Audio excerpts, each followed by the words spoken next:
బిడ్డకి ఏటైపోయినా దేవుడు ఏటిలాగా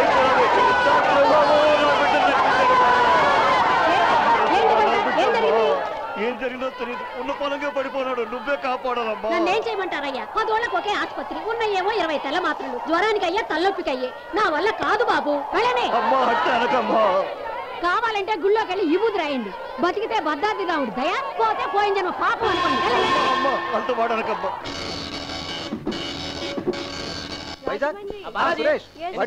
hello, Nalgonda branch. ఏదో ఎప్పుడు మీకు తెలిపినట్లు న్యూస్ వచ్చింది. నేను వెంటనే వస్తున్నాను.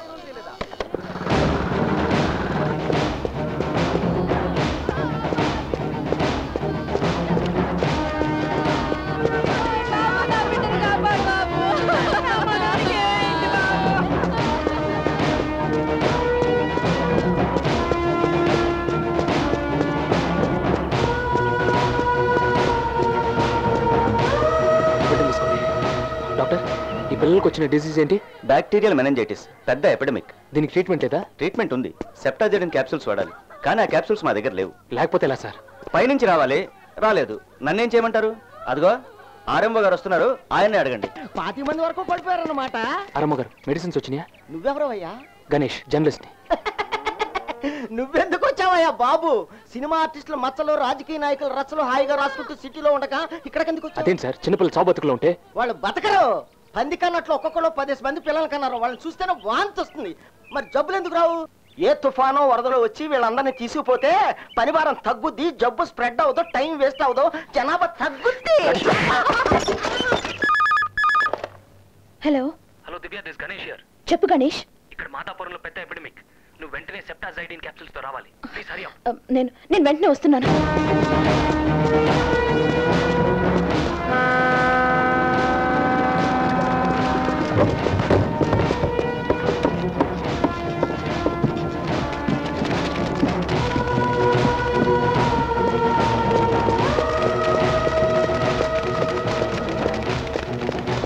Doctor, medicines. Sorry sir, they are dead.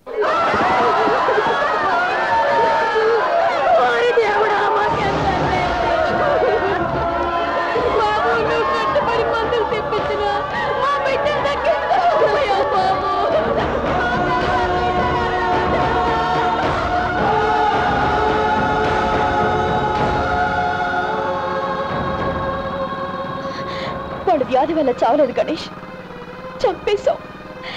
చంపింది మా డిపార్ట్మెంటే. అయినా ఈ జనం మా డిపార్ట్మెంట్ ని తిట్టడం లేదు, వాళ్ళ ప్రతినిధినైనా నన్ను తిట్టడం లేదు. దేవుని తిడుతున్నారు, విధిని తిడుతున్నారు. ఈ అమాయక జనాన్ని ఎలా చంపుకు తింటున్నారు గణేష్. ఈ డిస్ట్రిక్ట్ కి 2 కోట్ల రూపాయల మందులు శాంక్షన్ అయినట్లు బిల్లులున్నాయి, ఆధారాలున్నాయి. కానీ ఒక్క మెడిసిన్ కూడా ఇక్కడికి రాలేదు. చిన్న పిల్లలు గణేష్. ఈ గవర్నమెంట్ లో పనిచేయాలంటేనే అవమానంగా ఉంది, చాలా బాధగా ఉంది. బాధపడి ప్రయోజనం లేదు దివ్య. ఒక జిల్లాకి 2 కోట్లు తినేశారంటే స్టేట్ మొత్తంలో ఎంత తినేస్తున్నారు? అసలు ఈ స్కాండల్ వెనక ఎవరున్నారో ఆ వివరాలను నాకు ఇవ్వగలవా? తప్పకుండా ఇస్తాను గణేష్. గుడ్. నెక్స్ట్ వీక్ మా మ్యాగజైన్ లో పబ్లిష్ చేసి దీని వెనుకున్న రోగ్స్ ని రోడ్డు మీదకి లాగుతాను. ఈ వారం అనౌన్స్మెంట్ వేసేస్తాను. నా పడవ నా పడవ ముందెళ్తోంది.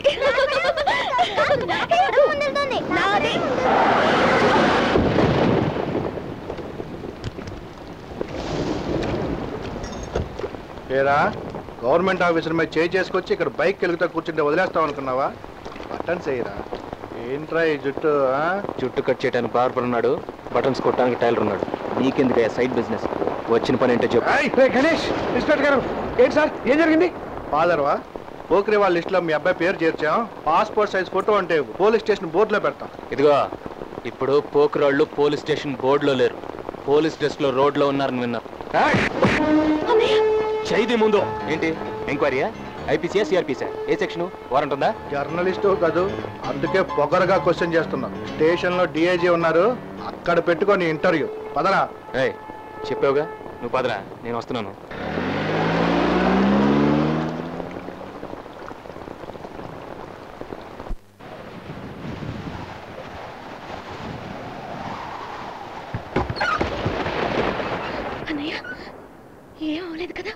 ఏం కాలేదమ్మా, ఏదో చిన్న ఎంక్వైరీ. అవును, నాన్నెక్కడా? ఇక్కడే ఉన్నాను రా, ఇంకా చచ్చిపోలేదు. ఏమైందని నన్ను అంత సీరియస్ అయిపోతున్నావు?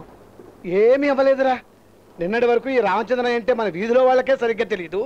ఇప్పుడు మీ ఇంటికి పోలీసులు వచ్చారంట కదా అని వచ్చేపోయే వాళ్ళందరూ అడుగుతున్నారు. బాబు, ప్రెస్ రిపోర్టర్ కదా, ఈ నాన్నకి మంచి పబ్లిసిటీ ఇచ్చావురా. అన్నయ్య ఆకలితో ఉన్నాడు నాన్న, భోంచేయని. అమ్మా, ఒక వారంలో నేను చూడటానికి పెళ్లి వారు వస్తున్నారు. వాళ్ళకి పోలీసులు వచ్చారని తెలిస్తే నీ పెళ్లి ఆగిపోతుంది. అవన్నీ వీడికి ఎందుకమ్మా? వీడికి ఆకలిస్తుందంట, తీసుకెళ్ళి భోజనం పెట్టమ్మా, భోజనం పెట్టు.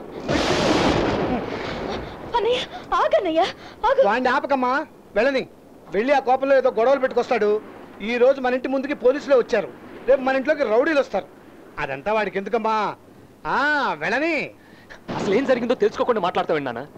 ఎంతో మంది పసిపిల్లలను పట్టును పెట్టుకున్నారు నాన్న. అడిగితే మందులు లేవని చెప్తున్నారు. ప్లాట్ఫామ్ మీద తిరిగే జంతువులు కన్నా నీచంగా వైద్యం చేస్తాను నాన్న. వాళ్ళ అశ్రద్ధ వల్ల ఎంతమంది పేదవాళ్ళు చనిపోతున్నారు తెలుసా నీకు? ఆబ్రా, పేదవాళ్ళు పేదవాళ్ళు ఎప్పుడు లేరురా ఈ పేదవాళ్ళు. నేను నీ వయసులో ఉన్నప్పటి నుంచి పేదవాళ్ళు ఈ దేశంలో ఉంటూనే ఉన్నారు.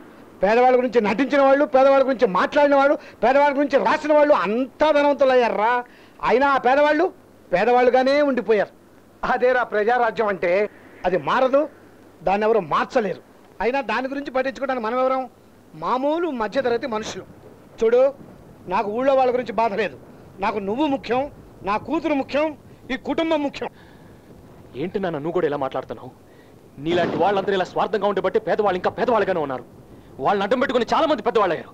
కానీ నేను అలాంటి వాడిని కాదు నాన్న. నాకు నువ్వు ముఖ్యం, గంగ ముఖ్యం, మీతో పాటు ఈ దేశం కూడా ముఖ్యం. ఒక తప్పు జరిగితే మీలాగా అమాయకంగా చూస్తూ ఊరుకోలేను నాన్న.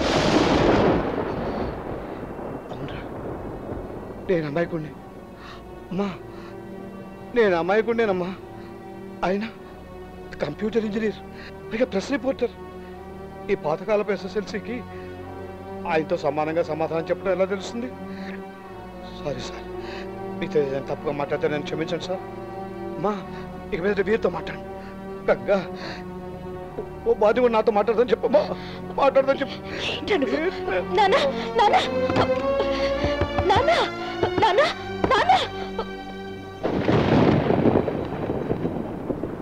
కొంచెమైనా బుద్ధుందారా నీకు?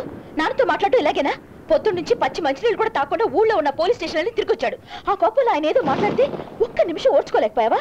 ఇదిగో చూడు, నీ దేశభక్తి, జర్నలిజం అన్ని ఇంటి బయట వదిలేసి వస్తేనే నాతో మాట్లాడు, లేకపోతే నాతో కూడా మాట్లాడద్దు. నేను మాట్లాడుతూనే ఉన్నాను, నువ్వు అటు చూస్తున్నావేంటి?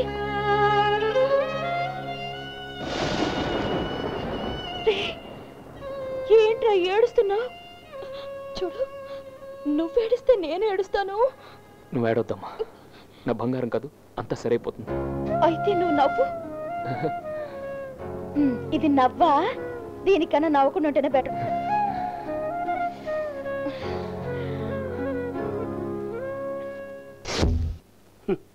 మాధవాపురంలో మంది చచ్చిండ్రని న్యూస్ విన్నాక నా కండ్లెంట నీళ్లు రాలేదు తమ్మి, నెత్తురు వచ్చిందన్నట్టు. కానీ ఏం చేస్తాం, పోయిన పెనాలు తీసుకురాలేం కదా. అందుకే హెల్త్ మినిస్టర్గా పోయిన వాళ్ళు ఒక్కొక్క ఫ్యామిలీకి 25,000 రూపాయలు ఎస్క్రేషియా అనౌన్స్ చేస్తానా. మంత్రి గారు, మీరు ఇక్కడేమో ఇలా అంటున్నారు, అక్కడేమో ప్రతిపక్షాల వాళ్ళు మీకెక్కడ బ్రెయిన్ ఫీవర్ వస్తుందో అని చెప్పి మీరు హాస్పిటల్కి రాలేదని వాళ్ళు ఆరోపిస్తున్నారు. ఎట్లంటారయ్యా? నాకు అసలు బ్రెయిన్ ఉంటే కదా. అంటే అసలు మీకు బ్రెయినే లేదంటారా? అవు, నేను పాలిటిక్స్ లా స్టెప్పింగ్ చేసింది నాని. బడుగు వర్గాలకి, బలహీన వర్గాలకి నా బ్రెయిన్ ని డొనేట్ చేసేసిన. మరి ఇదైతే గదేర్ద మాగాళ్ళు గదే అపోజిషన్ వాళ్ళకి ఎట్లా తెలుస్తుంది? తెలియదు. ఇంకా ఇంటర్వ్యూ ఖతమైంది అన్నట్టు. జై హింద్. నేను బాబు మంచిగా తీసినవా? మీకేంటి సార్, అందరి మినిస్టర్లోకి అందమైన ఫేస్ మీది. ఆ ఒక్క హెయిర్ స్టైల్ చాలు మీకు.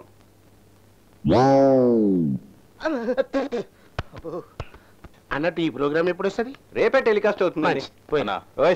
మాట ఏంద్రా? మన గురించి ఈరోజు డెమోక్రసీ మ్యాగజైన్లో అనౌన్స్మెంట్ వచ్చిందన్న. మాధవపురంలో మందులు కొనడానికి ప్రభుత్వం కేటాయించిన సొమ్మును దోచుకున్న దొంగలెవరు, రాష్ట్రమంతటినీ భయభ్రాంతులు చేసే 50 కోట్ల కుంభకోణం పూర్తి వివరాలు వచ్చే సంచికలో. వాళ్ళకైతే ఈ మ్యాటర్ లీక్ చేసిన వాళ్ళు ఎవర్రా?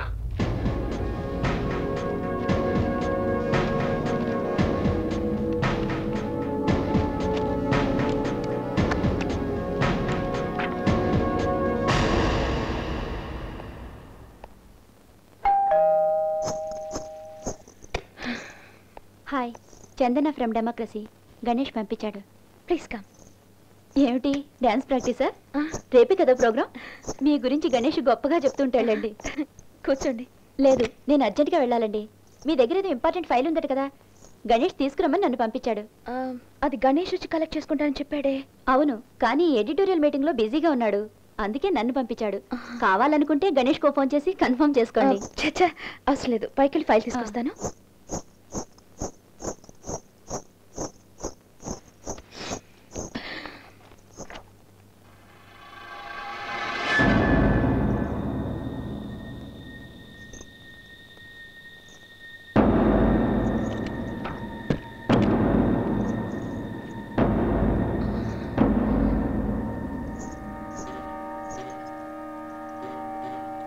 Excuse me. అవును, గణేష్ అమ్మగారిని హాస్పిటల్లో చేర్చారు కదా, ఏమైంది? అది నిన్ననే డిశ్చార్జ్ చేశారు. ఓ ఐ సీ.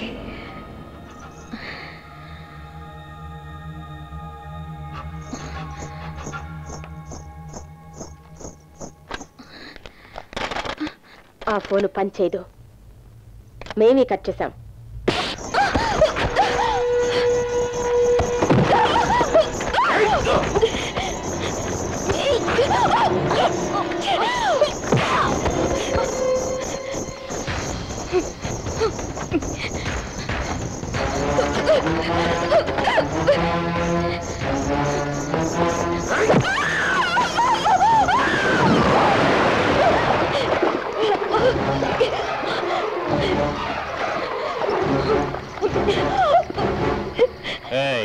ఐఏఎస్ ఆఫీసర్ చేత్తో సంతకాలు పెట్టాలే గాని కాళ్లతో డాన్స్ చేయకూడదే అన్న చెప్పాడు.